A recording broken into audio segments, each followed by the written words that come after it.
Hello అండి, అందరికీ నమస్కారం. ఈరోజు మనం వలివేటి నాగచంద్రావతి గారు రచించిన పాఠం అనే ఓ చక్కటి కథను విందాం. ఇక ఇవాళ కథలోకి వెళ్దాం.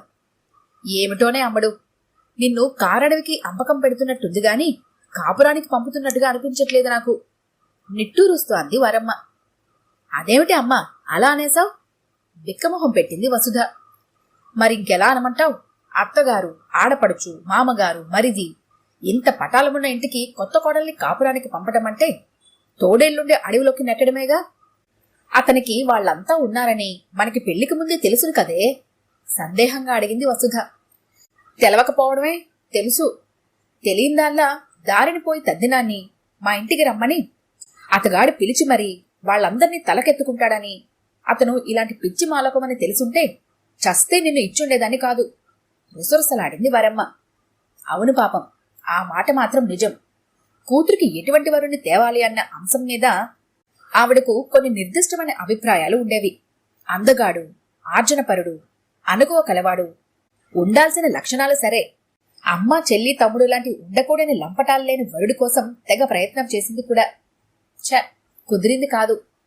ఎన్ని సంబంధాలు చూసినా ఏ ఒక్కదానికి 100% క్వాలిటీ లేనేలేదు. చివరికి భానుమూర్తి, అదే వసుధకు చేసిన వరుడు, అతని విషయంలో రాజీ పడాల్సి వచ్చింది. తన అల్లుడుకుండాలని వరమ్మ కోరుకున్న అన్ని క్వాలిఫికేషన్స్ భానుమూర్తికి ఉన్నాయి, ఒక్క అతని కుటుంబపు తలనొప్పి తప్ప. సరేలే, ఆ తండ్రి ఎక్కడో ఉద్యోగం చేసుకుంటున్నాడు, సంసారమంతా అతనితో పాటే ఉంటుంది, నా కూతురికి ఆ సెగ తగలదులే అని మనసుకి నచ్చ చెప్పుకొని ఆ సంబంధానికి ఓడపడింది వరమ్మ. తీరా చేస్తే ఆ అల్లుడు ఏం చేశాడు? కూతుర్ని ఇంకా కాపురానికి పంపనే లేదు. ఆవిడ అంచనాల్ని కాస్త తలకిందులు చేసి పారేశాడు. తండ్రి రిటైర్ అవ్వగానే మీరిక నాతో పాటు ఉండాల్సిందే అంటూ ఆ పరివారాన్నంతా తెచ్చి నెత్తి మీద పెట్టుకున్నాడు. ఇది వరమ్మ ఊహించలేదు. సొంత ఊరుంది, సొంత ఇల్లుంది, అక్కడికే వెళ్లి స్థిరపడతారనుకుంటే జరిగిందిది. వసుధని కాపురానికి పంపేందుకు ముహూర్తం నిశ్చయించిన దగ్గర నుంచి వరమ్మ మనసులో లేదు. పిచ్చి సన్నాసి, వాళ్లతో ఎలా వేగుతావో ఏమిటోనే అంటూ తెగ ఫీల్ అయిపోతూ చెమ్మగిల్లాయేమో అన్న అనుమానంతో తల్లి మాటిమాటికి కళ్ళు ఒత్తుకుంటుంటే వసుధ, ఏమిటమ్మా నువ్వు, మరీ నువ్వు, వాళ్ళు మాత్రం మనుషులు కారు? అయినా ఈ రోజుల్లో ఇంకా కోడరికం పెట్టేవాళ్ళు ఎవరున్నారు చెప్పు? పోనీ వాళ్ళు మరీ చెడ్డవాళ్ళు అనుకున్నా నేను అంత తెలివి తక్కువ దాన్ని, చెల్లాయిలా అమాయకురాల్ని కాదుగా అని నచ్చ చెప్పబోయింది. అందుకే నిన్ను వెర్రి మొహమా అన్నది. వాళ్ళు నిన్ను కొడతారు తిడతారని కాదు నా భయం, మరి మీ ఆనందానికి అడ్డవుతారని. కూర్చో చెబుతా. అక్కడి నుంచి మొదలైంది బోధన. చక్కగా చిలకా గోరింకల్లా మీరిద్దరే ఉంటే అది కొత్త కాపురంలా ముచ్చుటగా ఉంటుంది గాని చుట్టూరా వాళ్ళందరూ గుమిగూడుంటే ఎలా ఉంటుంది? పబ్లిక్ పార్క్ లో డ్యూయట్ పాడుకునే సినిమా షూటింగ్లా ఉండదు, అవునా? అవును. ఆ సీను ఊహించుకుంటూ దిగులుగా తలూపింది వసుధ. మీ ఆయన ఆఫీస్ నుంచి వస్తూ 2 మూరల పూలమాల తెచ్చాడనుకో, అమ్మకి చెల్లికి వాటాపోను, నీకు మిగిలేదంతే బెత్తడు. సరదాగా ఈ సినిమాకో ప్రోగ్రాం వేసుకున్నారనుకో, మేము వస్తామంటూ చెల్లి తమ్ముడు తయారు. ఎలా ఉంటుంది నీకు? తట్టుగాలి రేక్కు రాదు? ఎందుకు రాదు? వస్తుంది కదూ. ఇవే కాదు, ఇంకా చిన్న చిన్న ముచ్చట్లు మీరిద్దరే జంటగా ఉన్నప్పుడు తీర్చుకునేవి బోలెడుంటాయి. అవి నీకెలా తీరుతాయి? అవలా ఉంచు. ఏడాదికి లక్షలు సంపాదిస్తున్నాడా అల్లుడు? మీరిద్దరే అయితే ఎంత వెనకేసుకోవచ్చును? 4 ఏళ్లు తిరిగేసరికి ఓ ఫ్లాట్ కొనుక్కోవచ్చు, ఓ కారు కొనుక్కోవచ్చు, ఇంకా పోతే పుట్టేవాళ్ల చదువులకి సంధ్యలకి ఏ ఇన్సూరెన్స్ కట్టుకోవచ్చు. ఈ తైనాతీలందరూ చేరితే ఇక మిగిలేదేముంటుంది? ఆ చెల్లెలికి పెళ్ళంటారు, ఆ పైన పండుగలు పురుళ్ళు, ఆ తమ్ముడికి చదువు ఉద్యోగం, ఈలోగా ఆ ముసలవాళ్ళకి రోగాలు రొచ్చులు. ఇక మీ గురించి మీరు ఆలోచించుకుందామనుకునేసరికి మీ తలలు నెరిసిపోతాయి, నడుములు వంగిపోతాయి. ఇది ఖాయం. అబ్బా, మరీ భయపెట్టిస్తున్నావే. ఉన్న సంగతి చెప్పాను, నన్నేం చేయమంటావే? ఆయనకి వాళ్ళంటే ప్రాణం. వాళ్ళు మన దగ్గర ఉండటానికి వీల్లేదు, పంపించేయండి అని చెప్పడానికి నాకెన్ని గుండెలుండాలి? పిచ్చిదానా, అలాంటి వాళ్ళని నోటితో పొమ్మనకూడదు, పొగబెట్టాలి. ఎలానే? ఒసే అమ్మడు, శతకోటి సమస్యలకి అనంతకోటి పరిష్కారాలు అన్నారు, ఆలోచించు. ముందు మచ్చుక్కొకటి చెప్పవే అమ్మా, ప్లీజ్. నాకు మాత్రం ఏం తెలిసే, నాకు అవసరం రాకుండా ముందే మా అత్తమామల్ని తన దగ్గరకు రప్పించుకొని మేలు చేశాడా దేవుడు. సర్లే, విన్నవేవో చెబుతాను గాని ముందు ఒకటి గుర్తుపెట్టుకో. అత్తవారింటికి వెళ్ళగానే ప్రతి ఆడపిల్ల మొదట చేయాల్సిన పని మొగుణ్ణి కొంగుకు కట్టేసుకోవడం. నా వాళ్ళందర్నీ వదిలేసి కేవలం నీకోసం వచ్చిన దాన్ని, నీకిక నా తరువాతే మిగిలినవలసింది అని ప్రతి క్షణం అతని బుర్రని బ్రెయిన్ వాష్ చేస్తూ ఉండాలి. ఇది ముఖ్యం. ఇది లెసన్ నెంబర్ 1 అమ్మా? ఉత్సాహంగా అడిగింది వాణి. వాణి వరమ్మ రెండో కూతురు. కొంచెం అమాయకురాలు. 12 ఏళ్లున్నా వయసుకు తగ్గట్టుగా బుద్ధి వికసించని పిల్ల. ఒకసారి ఆరిందలాగా, ఒక్కోసారి కొంచెం తెలివి తక్కువగా మాట్లాడుతుంటుంది. ఆసిభడవా, నువ్విక్కడేం చేస్తున్నావే? వెళ్ళిక్కడి నుంచి ఉరిమింది వరమ్మ. విననీవే అమ్మా, నీకు రెండోసారి చెప్పే శ్రమ తగ్గిస్తుందిలే, నువ్వు చెప్పు చెల్లెల్ని మురిపెంగా దగ్గరకు తీసుకుంటూ అన్నది వసుధ. ఒకళ్ళు చెప్పేదేమిటి, సొంత తెలివితేటలుండాలి గాని. ఈ ఇంట్లో పుట్టిన ఆడపిల్లలే. మీ అత్త దమయంతి ఎంత గడుసుదో తెలుసా? కాపురానికి వెళ్లిన 3 నెలల్లో అత్తమామల్ని గడప దాటించేసింది. ఇల్లు సొంతం చేసుకుంది. ఏం చేసిందట? ఏం చేసిందా? 4 రోజుల్లో కాపురానికి వెళ్లబోయే కూతురికి ఆ 4 రోజులు తన ఆడబడుచు లీలలు వర్ణిస్తూనే ఉంది వరమ్మ, ఒక్కొక్క పని చేసుకుంటూ. అమ్మాయి, ఏ పనైనా రాణింపుకు రావాలంటే చాతుర్యం ఉండాలి. ఈ విషయంలో మీ మేనత్త చాలా ఘటికురాలు. బట్టలు ఆరేస్తానని చెప్పి అత్తగారి చీరల మటుకు మేకులకు కుర్రు పట్టించి చింపి పారేసేదట. ఆ పని చేయటంలో గొప్పదనం లేదు. చిరిగిన ఒక్కొక్క చీర పట్టుకొచ్చి పొరపాటైపోయిందత్తయ్య అని కన్నీళ్లు పెట్టుకునేదట. 4 రోజులకొకసారి ఇదే తంతు. కావాలనే చేస్తోందని తెలిసిపోతున్నా ఏడుస్తున్న పిల్లని ఏమనగలరు? అదే చమత్కారం. తడిబట్టలు దులిపి దండాన ఆరేస్తూ చెప్పిన మొదటి ఉపాయానికి సూచన ఇది. ఇబ్బందులకు గురి చేయాలని గట్టిగా సంకల్పించాలే గాని తెలివిగల వాళ్ళకి దారులు కొదవా? దమయంతి మామగారు ఆరోగ్యం బాగోలేక చేసే చిన్న వ్యాపారం కాస్త కట్టిపెట్టి ఇంట్లోనే ఉండేవారట. వేరే పనేం లేదు. 24 గంటలు పేపర్ ఒకటి పట్టుకు కూర్చునేవారట. అలాంటి వ్యాపకం లేని వాళ్ళకి పేపర్ ఒక కాలక్షేపం కాదు, వ్యసనం. అది లేకపోతే పిచ్చెత్తినట్టు ఉంటుంది. ఒక మనిషి బలహీనత తెలిసాక ఆడుకోవటం చాలా తేలిక. మీ మేనత్త ఆ ఇంటికి వెళ్లటమేమిటి? ఆయనకి తిప్పలు మొదలయ్యాయి. పేపర్ ఉంటే కళ్ళజోడు కనపడేది కాదట. కళ్ళజోడు కనపడితే పేపర్ మాయమయ్యేదట. లేదా పక్కింటి వాళ్ళు పట్టుకెళ్లి ఎంతకీ ఇవ్వరు. ఇచ్చినా వాళ్ల పాప చింపేసిదట. మావయ్య ఏమీ అనుకోవద్దన్నారు అని పేపర్ ముక్కల ముందు పెట్టేదంట. తనతో పాటే పేపర్ కోసం, కళ్ళజోడు కోసం తెగ వెతికేస్తూ ఆపసోపాలు పడే కోడల్ని, చిరిగిపోయిన పేపర్ని పట్టుకొని తనకంటే ఎక్కువగా విచారిస్తున్న కోడల్ని పట్టుకొని నువ్వొచ్చాక ఇలా అవుతోందని ఎలా అనగలడా పెద్ద మనిషి? ప్రాణం విసిగి పేపర్ కోసం ఎదురు చూడటం మానేసి గుళ్ళోకి వెళ్లి కూర్చోవటం మొదలుపెట్టాడాయన. లక్ష్యం చేరే ప్రయత్నంలో ఇది రెండో మెట్టెక్కడమేగా. సాయంత్రం టిఫిన్కి పకోడీలు వేస్తూ ప్రవచించిన రెండో ఉపాయమిది. పొద్దుటిపూట అత్తగారు కాఫీ కలిపేవేళ్లకు నే చేస్తా అత్తయ్య అంటూ తయారైపోయి వాళ్ళిద్దరికీ మాత్రమే నీళ్లగా కాఫీ కలిపిపోయటం. మొగుడటు ఆఫీస్కి వెళ్ళగానే మరే పని ముట్టుకోకుండా మంచం ఎక్కేయటం. అత్తగారు దేవుడి మందిరం ముందు కూర్చొని ఏ లలిత సహస్రనామమో చదువుకుంటుంటే టీవీనో స్టీరియోనో పెద్ద వాల్యూమ్తో ఇల్లెగరగొట్టేయటం. ఇవన్నీ చిట్టి పొట్టి బుట్టికాయల్లాంటివి. సిసలైన దుడ్డుకర్ర దెబ్బలాంటి ప్రయోగం ఇంకొకటి చేసింది మీ మేనత్త.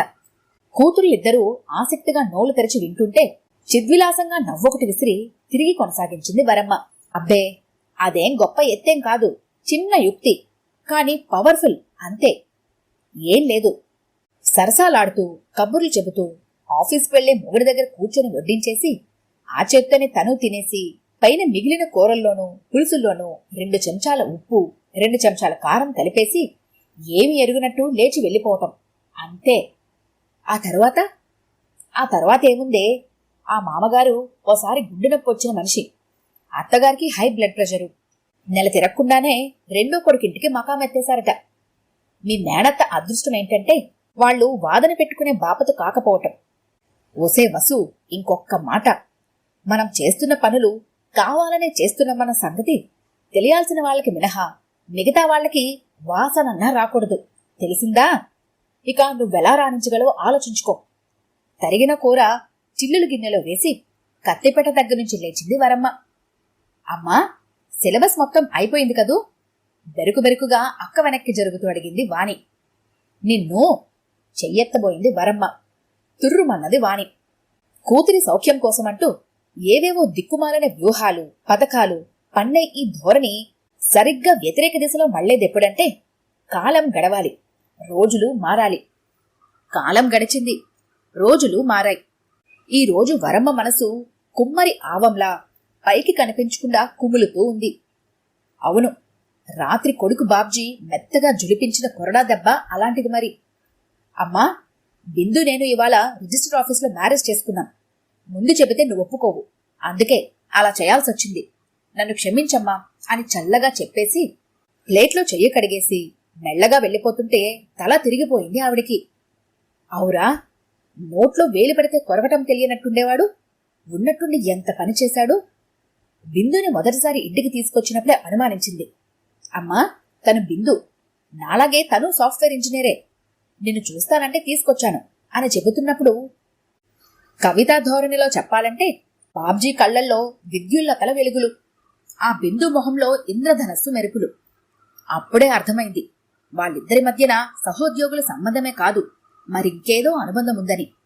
ఆ తర్వాత బాబ్జీతో నిక్కచ్చిగా చెప్పేసింది తన తమ్ముడి కూతురు కమలే ఈ ఇంటి కోడలు అని. కమల అణుకుగల పిల్ల, డిగ్రీలు లేవు కాని ఇంటి పని అదే చక్కగా చేస్తుంది, తనకు అనుగుణంగా నడుచుకుంటుంది అని ఎప్పుడో తన కోడలుగా నిర్ణయించేసింది. తనీ మాట చెప్పినప్పుడు బాబ్జీ మొహం చిన్నబుచ్చుకున్నాడు తప్ప మారు మాట్లాడలేదు.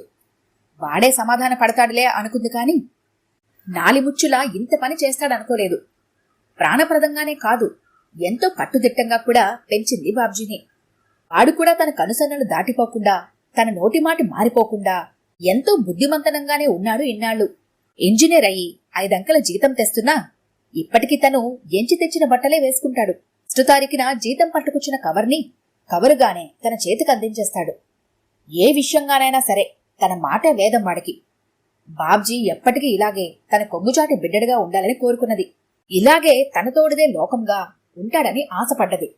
తన మాటని కాదని సొంత నిర్ణయం తీసుకోగలడని కల్లో కూడా అనుకోలేదు. ఉన్నట్టుండి బాబ్జీ ఇలా మారటానికి కారణమేమిటి? తన చేతిపట్టు సడలిందా? ప్రతిదానికి ఈవిడ పెత్తనమేమిటని అనిపించిందా వాడికి? రాత్రంతా ఇదే మదన వరమ్మకి. నిద్రపోలేదు. తెల్లారి లేచేసరికి నీరసం, తలనొప్పి. ఇది చాలదన్నట్టు ఆఫీస్కు వెళ్తూ వెళ్తూ ఇంకో పిడుగు నెత్తిన వేసి వెళ్లాడు బాబ్జీ. అమ్మా, ఈరోజు మంచిదిట. బిందుని వాళ్ళ అమ్మగారు నాన్నగారు ఇక్కడ దిగబెట్టి వెళ్తారు. వాళ్ళు రాగానే నాకు ఫోన్ చెయ్యు అని. ఇంకే రెట్టింపైంది తలనొప్పి. ఇక నీరసమైతే వెంటనే ముసుగుతన్ని పడుకోమంటున్నది. మనసు మాత్రం అల్ల కల్లోలంగా ఎడతెరిపిలేని ఆలోచనలతో విశ్రాంతి లేకుండా ఉంది. ఈ రోజుదాకా ఈ ఇంట్లో ఏకచక్రాధిపత్యం తనది. కమలగాని వచ్చుంటే ఆ ఆధిపత్యం అట్లాగే కొనసాగేది. ఇప్పుడు వచ్చేది బిందు. రేపిక్కడ తన స్థానమెక్కడా? అసలే ఆ బిందు మహా అందగత్తె. పెద్ద చదువు చదువుకుంది. మొగుడితో సమానంగా ఉద్యోగం చేస్తోంది, సంపాదిస్తోంది. ఇన్ని అదనపు అర్హతలున్నవయ్యే. ఈ గీర్వాణం ఎక్కడికి పోతుందో? పొగరు చూపించి తలగరేస్తుందేమో. ఊహో, అస్సలు ఊరుకోకూడదు. పోనిలెమ్మని ఊరుకున్నామా రేపు ఆ అలసి చూసుకొని బెడ్ కాఫీ అందించమనొచ్చు, క్యారేజీలు అమర్చమనొచ్చు, ఇంటి కాపలాదారులా, వంట మనిషిలా, పని మనిషిలా మార్చేయచ్చు. అమ్మో, అది భరించగలమా? ఊహో, ఆ లోకువా ఆ పిల్లకి ఇవ్వనే కూడదు. అమ్మాయి, నీకెన్ని కొమ్ములున్నా ఈ ఇంటికి ముందొచ్చిన దాన్ని నేను, యజమానురాలనయింది నేను. చెర్నాకోలా ఇంకా నా చేతిలోనే ఉంది. నా తర్వాతే నువ్వు సుమా, జాగ్రత్త అని తలకెక్కేలా గట్టిగా చెప్పాలి. పెళ్ళానికి వ్యతిరేకంగా ఏమన్నా అంటే బాబ్జీకి నచ్చుతుందా? వలచి వరించి తెచ్చుకున్న ముద్దుల ప్రియురాలాయే. ఇదేమిటమ్మా అంటూ వెనకేసుకురాడు. కాదులే, బాబ్జీ అటువంటి వాడు కాదు. తనంటే ఎంతో ప్రేమ, అభిమానం, గౌరవం. తనకి మాత్రం వాడంటే పంచప్రాణాలు కాదు. ఆడపిల్లల కంటే మగపిల్లవాడు ఉద్ధరిస్తాడని, వాణ్ణంత అపురూపంగా పెంచిందని, వాడు పెద్ద చదువులు చదవాలని, పెద్ద ఉద్యోగస్తుడవ్వాలని ఎంత తప్పించింది. అందుకే కదా ఆయన తన్నొదిలి పైలోకాలకి వెళ్లిపోయినా వెనకడు వేయకుండా ఉన్నదంతా ఊడ్చి నగల దగ్గర్నుంచి అమ్మి పారేసి వాణ్ణి చదివించింది. వాడికి క్యాంపస్ సెలక్షన్ వస్తే శ్రమ ఫలించినందుకు ఎంత సంబరపడింది. ఇవన్నీ వాడెరగనివా? ఇన్ని కష్టనష్టాల కోర్చి పెంచి ఇంతవాణ్ణి చేసిన వాళ్లకంటే ఇవాళ వచ్చిన పెళ్లమే ముఖ్యమని తనను లోకువు చేస్తాడా? ఏమో, ఏం చెప్పగలం? తనని అడగకుండా అడుగు కదపనివాడు. అటు 7 తరాలు ఇటు 7 తరాలు చూసి మరీ ఇంటికి తీసుకురావాల్సిన కోడల్ని చెప్పా చేయకుండా నీ లెక్కేమిటన్నట్టు ఇంటికి తీసుకొచ్చేస్తున్నాడు. వాణ్ణెలా నమ్మగలం?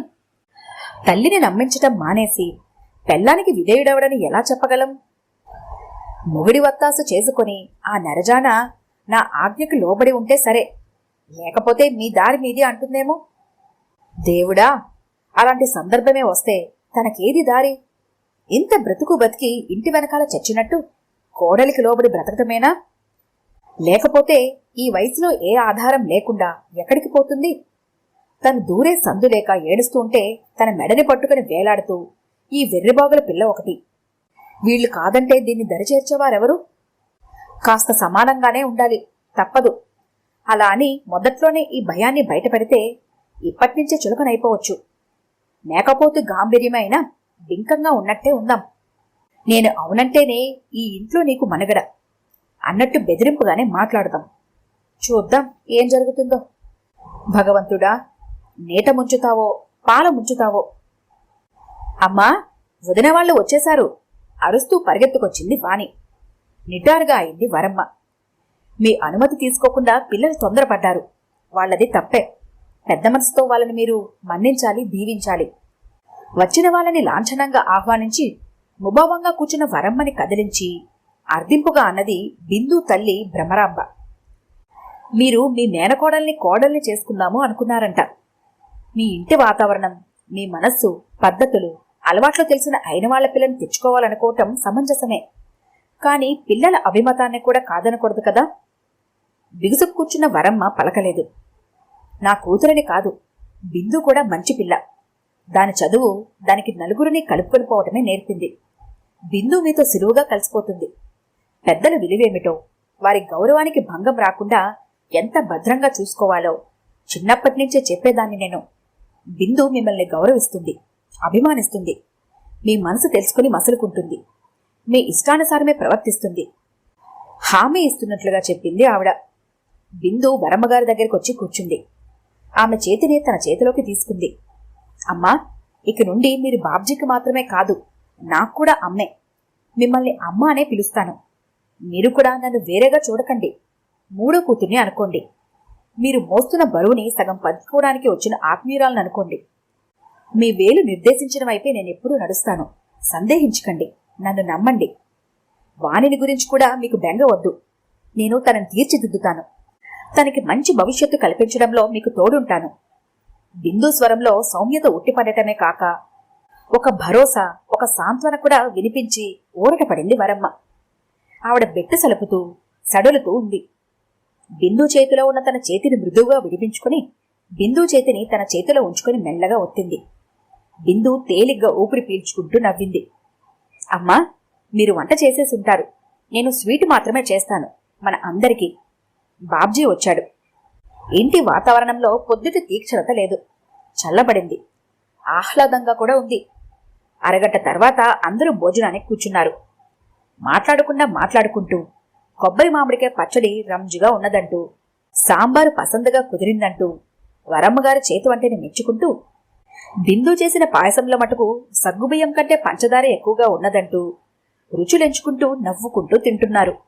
హఠాత్తుగా వాణి, అమ్మా, వదిన వాళ్ళ అమ్మగారు నీలాగా మంచి టీచర్ కాదేమోనే. ఒక్కసారి అందరూ తలెత్తి చూశారు ఆ అమాయకపు పిల్లవంక. పులుసులో ఉప్పెక్కువేయమని చెప్పాలి గాని పాయసంలో పంచదార ఎక్కువేమని చెప్పచ్చా? వరమ్మ పెద్ద కూతుర్ను కాపురానికి పంపించే ముందు పులుసులో ఉప్పులు కారాలు దట్టించి వాళ్ళని ఎలా భయపెట్టాలో కూతురికి క్లాస్ తీసుకున్న వరమ్మ మాటలు గుర్తొచ్చి చప్పున అనేసిందా పిచ్చిపిల్ల. ఒక్కసారిగా వరమ్మకి పొలమారింది. కళ్ళల్లోకి నీళ్లొచ్చాయి. మరి వరమ్మ తన చేసిన తప్పేంటో తెలుసుకుందంటారా? ఈ కథ కనుక మీకు నచ్చినట్లయితే లైక్ చేయండి, షేర్ చేయండి. మరిన్ని ఇంట్రెస్టింగ్ కథల కోసం మా ఛానల్ని తప్పకుండా సబ్స్క్రైబ్ చేసుకోండి.